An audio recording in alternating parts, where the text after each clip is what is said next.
since we don't have the 20 or 30 people I thought we were going to have, I actually think I can introduce people since I know the names.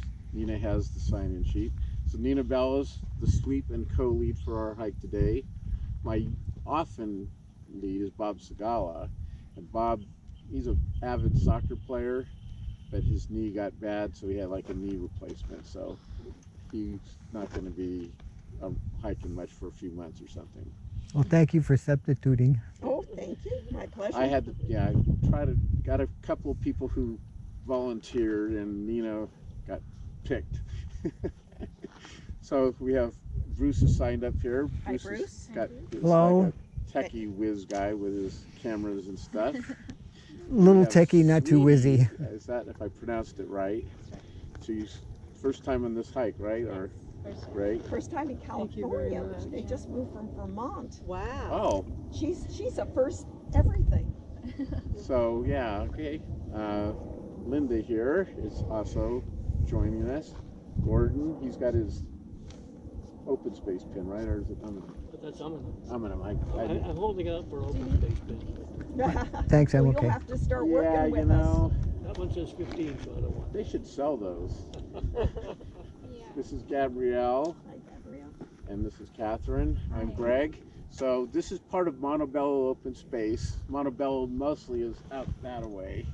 We're gonna do a little sliver of it. It's like 1.6 on this trail and about 0.6 coming back down the road before we come back here. I scheduled the time pretty broadly. There's a very good chance we might be done by 11. So that's not so bad, right? I mean, it's a little warmer than I might have thought. It'll be a little warmer when we get around the corner. This breeze will kind of die down.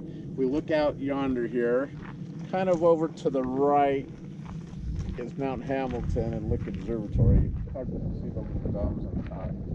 Around this ridge over here is Mount Diablo. We can't really see it right now. Santa Clara Valley is not clear, but it's not really bad. Right, well,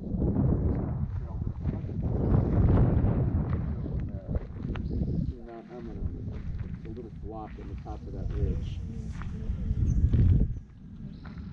What way's the ocean? I need to figure out like since The ocean is out that way. that one. Most of it, unless you talk the bay is over that way. The peninsula, San Andreas Fault goes around out that way, up that way. Okay, I'm just trying to get a sense of direction. Sure, no. So I think we're ready to start moving, huh? Never think about it. The sunrise is in the east, and the ocean is in the west. So it's got to be that way. And rule of thumb, you'll typically find the ocean right next to the beach. You're right. Oh, I see. So I forgot to mention earlier, here's three pretty important things to know about ticks, of course. If you're out wandering in the grassland, that's more likely to show up.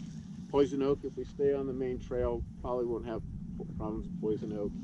Rattlesnakes, they might be in the middle of the trail. I'll try and stay in front.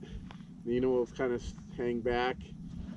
You know, this is a very social, casual hike. We'll stop a little bit and I'll talk a little bit, but we're not going to dissect all the wildflowers that we might or might not see. Oh, yeah?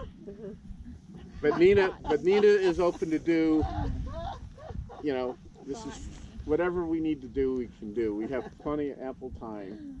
So let's get moving down. People's use. It was used for musical instruments. It was used for gaming sticks. It was used for bows and arrows.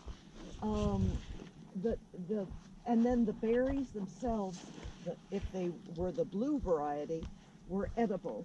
There is also a red variety that grows to the ocean side of the Santa Cruz Mountains, which are poisonous.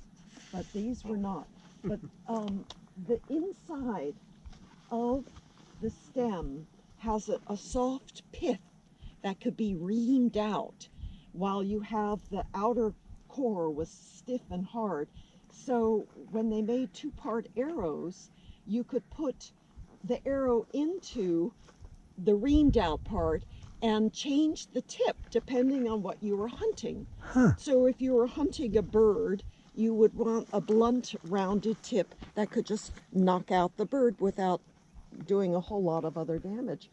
So this really wonderful plant, but it has to be tended. It needs to be pruned heavily.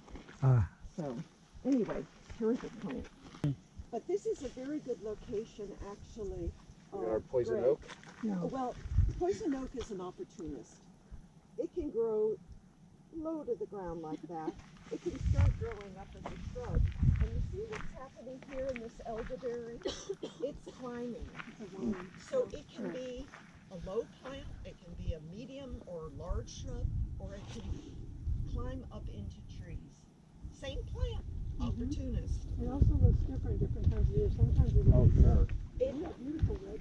It can look different one plant to another. You can have its leaves of three. The saying is leaves of three, leave it be.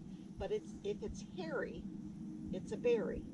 Because berries have also the three leaves, but they have a fuzz on them. And you look on the stem and they have, you know, the little thorns on them. So leaves of three, leave it be. But if it's hairy, it's a berry. Ooh, and there is a wonderful something. I can't, well, don't want to get too close. You see this here? This doesn't look like anything. You see those? Look, that's the flower. This is called a bee plant. Bee, as in B-E-E. And I looked out and I got a picture of a bee going into A bee plant. one of those little flowers. But what a funky little plant, you know? And how amazing that anything so minuscule could attract its pollinator. Anyway. Well, I have a question. If I video that, then it would be a bee movie? Oh, Bruce. It's going to be a long two. So I was pointing out, I think this is everlasting or cudweed. It is correct. What's that called? Cudweed, this white, this, Yeah. it's everlasting's the old name. No, California everlasting. There's also, people often say, oh, that's pearly everlasting. We don't have that in this immediate area, but it's relative to the California everlasting. It smells like maple syrup, Yeah, so that's kind of good to know.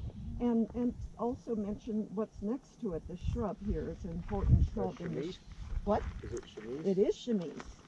And chemise is a chaparral plant. It likes the very dry environment. The problem is high in oils. And so when there's a fire, chemise will burn terribly. That spot out in front of it. If you go out to the open space or our Google Map, there's something called Table Mountain. It's kind of that flattish area that's right there. There's a lot of trails to the Skyline side that go down. There's a canyon trail that goes up from Stevens Creek up this way. Kind of, this trail doesn't exactly connect with it, but it's kind of above a lot of the trails that kind of go from Monte Bello down yonder. So this gives another good look at kind of the fault zone. Oh, yeah. It goes all the way up, hops over the ridge. Crystal Springs reservoirs along 280, those are like giant sag ponds. Sag pond is kind of where the faults have been grinding against each other, and because it's kind of a fine, call it a fine, it kind of forms a basin. So those are like naturally occurring basins, I guess. So yeah, this is kind of all the San Andreas fault zone that goes right along here. If you go to Los Trancos off Page Mill Road, they have the fence offset for 1906, I guess it is, and all kinds of earthquake stuff. They do the earthquake hikes.